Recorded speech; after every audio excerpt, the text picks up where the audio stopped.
За хөдөө аж ахуйн салбарт одоо 2008 оноос хойш олгосон урамшуул дэмжлэгүүд за мөн одоо сүүлд олгож байгаа зээлийн үеийн татаастай холбогдолтой асуудлаар сонсгол зохион байгуулах энэ одоо бас ажлыг санаачилж байгаа мандахай гишүүнд бас талархал илэрхийлье. Дэмжиж бас гарын үсэг сурсан бас одоо гишүүдийн нэг байгаа. За цаг хугацааны хувьд 2026 оны 9 сарын 21-22-ны өдөр гэдэг ийм хугацаа тоолж байгаа юм байна. Уул нь хаврын чуулгандаа бас багтаад асуудлуудаа бас яриад явах хэрэгтэй байсан уу? Тодорхой одоо бас энэ татаас урамшуулалттай холбогдолтой сайжруулалтуудыг хийх цаг хугацаагүй бас одоо бид хүмүүс ер нь болох гэж байгаа. Ийм нөхцөлөд бас байна.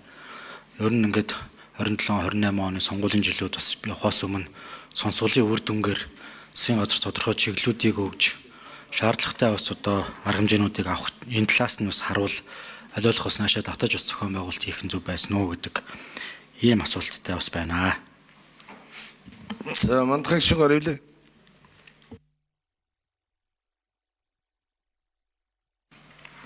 За гангуулаг гишүүнд баярлалаа. Бас дэмжиж ажиллаж байгаад нь бас баярлж байгаагаас илэрхийлье.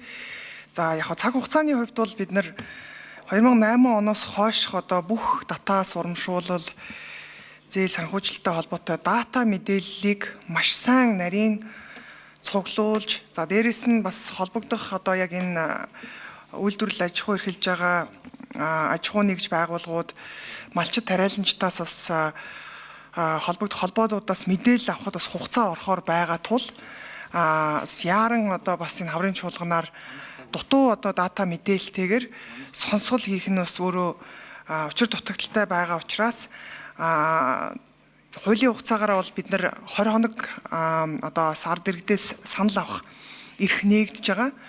Тэгээд дээрэс нь одоо бас дата мэдээллүүдээ авах энэ хугацаа бол бас хангалтгүй байгаа гэж үзэж байгаа учраас намрын чуулганаар за яг одоо бас төсөв хилцхийн анхан гишүүд маань бас тойргоор яваад ирсний дараа байнгын орооны эрс бүрэн бүрэлдэх юм боломж байгаа учраас 9 сарын 28-29 гэдэг энэ хугацааг бас тооцсон байгаа.